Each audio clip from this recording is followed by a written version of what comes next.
Channel Meerab cooking को subscribe कीजिए और साथ ही बेल आइकॉन को प्रेस कीजिए ताकि हमारी आने वाली नई वीडियो आप सबसे पहले देख सकें।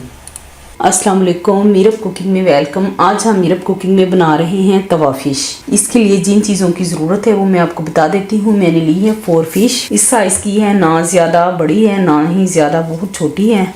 और ये देखिए मैंने इसको इस तरह गहरे गहरे काट्स लगा लिए हैं और ये देखिए अंदर से भी बिल्कुल साफ़ करके इसको मैंने वॉश कर लिया है। ये मैंने दोनों साइडों से इस तरह काट्स लगाए हैं।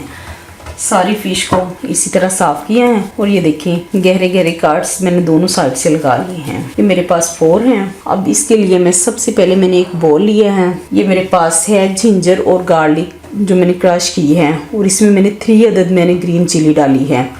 सबसे पहले मैं बोल में ये ऐड करूँगी।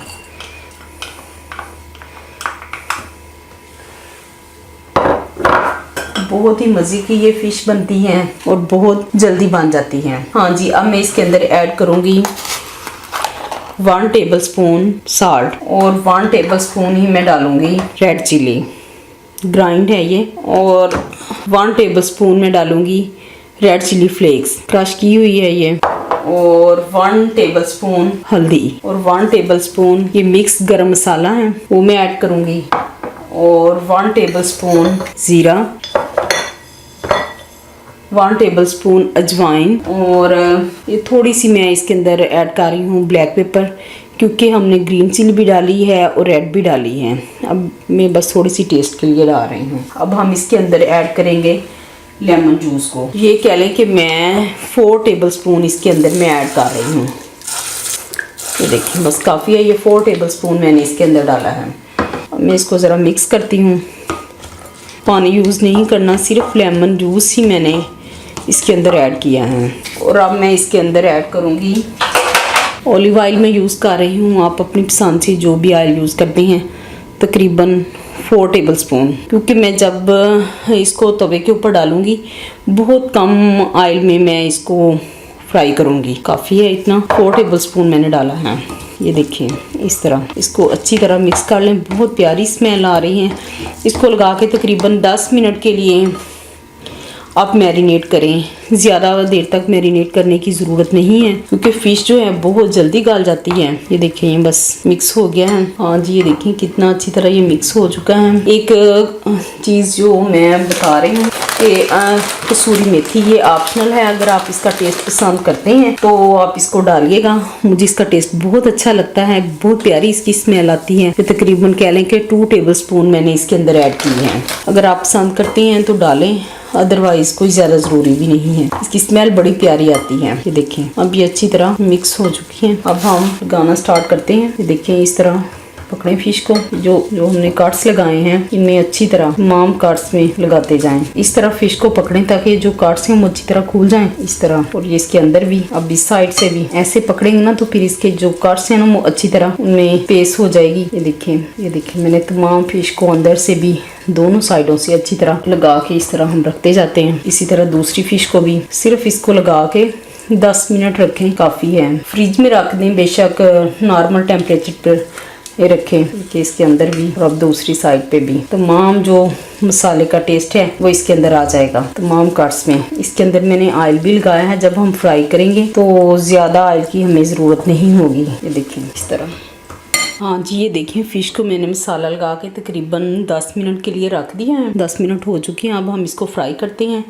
ये मेरे पास कुछ वेजिटेबल्स हैं जिसको मैंने इस तरह काट लिया है, जिसमें ब्रोकोली है, शिमला मिर्च है, पोटैटो हैं, और ये लेमन है, कैरेट्स, अनियन। ये जो मेरे पास फ़िश का कुछ मसाला बचा है इसमें मैं इनको डाल के बाद में हम क्रंची कह लें कि इनको हल्का सा फ्राई करेंगे बस 2 मिनट के लिए, ताकि ये बस क्रंची सी रहें साथ फ़िश की। आप इसको खाइएगा, बहुत ही मज़ा आएगा इसका। ये देखिए तमाम वेजिटेबल्स हैं इसमें। उसी जो पेस्ट थोड़ा सा बचा है उसी में मैं डाल के सिर्फ 2 मिनट के लिए उसी पैन में मैं इसको हल्का सा फ्राई करूँगी। ऑयल मैंने गर्म होने के लिए रख दिया है।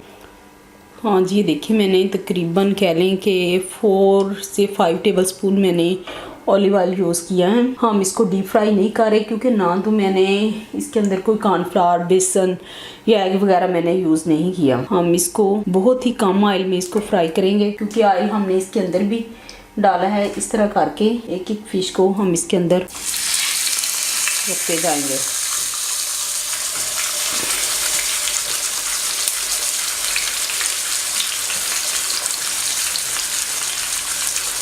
इस तरह 2 काफ़ी हैं। इसके बाद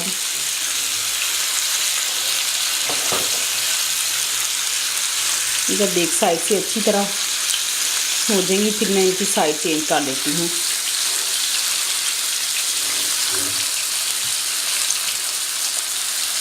फ्लेम को मैंने लो रखा हुआ है ताकि जो मसाले हमने डाले हैं इसके अंदर उनका जो टेस्ट है वो अच्छी तरह इसके अंदर आ जाए और लाइट कह लें कि बिल्कुल मीडियम फ्लेम पे ये फ्राई हो।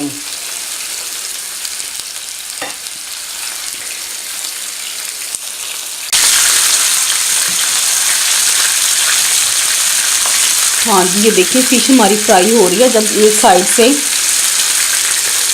ये गोल्डन हो चुकी है तो मैंने इसकी जो साइड है वो चेंज कर दी है। ये देखिए बहुत ही अच्छी हमने इसका इसको कह लें कि डार्क हमने इसको गोल्डन कलर देना है। देखिए इसकी दूसरी साइड भी मैंने इसकी साइड चेंज कर दी है।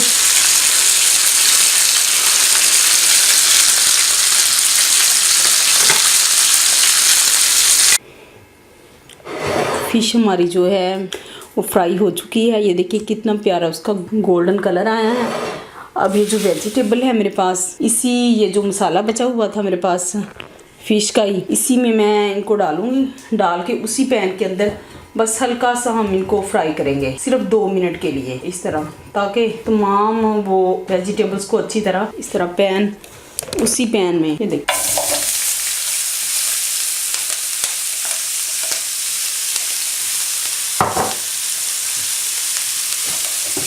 तमाम वेजिटेबल्स को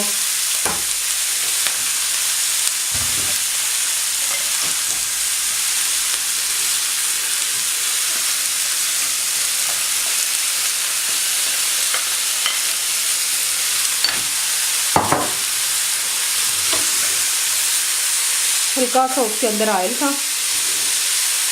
सिर्फ मैंने 2 मिनट के लिए इनको करना है।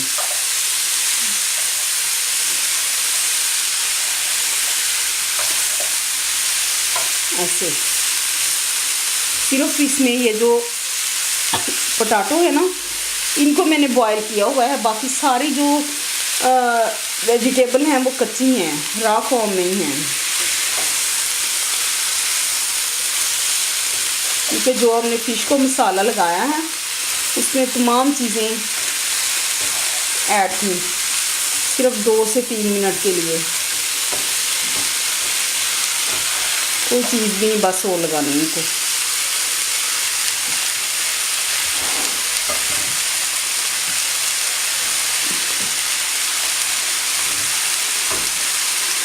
हाँ जी, 2 से 3 मिनट हो चुके हैं। अब मैं डिश आउट करके आपको दिखाती हूँ। हाँ जी, हमारी तवा फ़िश रेडी हो चुकी है। बहुत ही ये मज़े की फ़िश बनी है और ये जो साथ वेजिटेबल्स का कॉम्बिनेशन है ये तो बहुत ही ज़बरदस्त है। सिर्फ मैंने 2 से 3 मिनट के लिए इनको उसी पैन में वही फ़िश वाले मसाले लगा के हल्का सा फ्राई किया है 2 से 3 मिनट के लिए, ताकि इनमें जो क्रंचीपन है वो इसी तरह रहे। और जो हमारी फ़िश है वो तो बहुत ही ज़बरदस्त बनी है और बहुत कम ऑयल में मैंने बनाई है। आई होप कि आपको ये रेसिपी बहुत अच्छी लगी होगी। सर्दियां हैं, आप इसको ज़रूर ट्राई कीजिए और मुझे कमेंट में ज़रूर बताइएगा कि आपको ये रेसिपी कैसी लगी। दुआओं में ज़रूर याद रखिए। मीरब कुकिंग को सब्सक्राइब कीजिएगा। ओके, अल्लाह हाफिज़।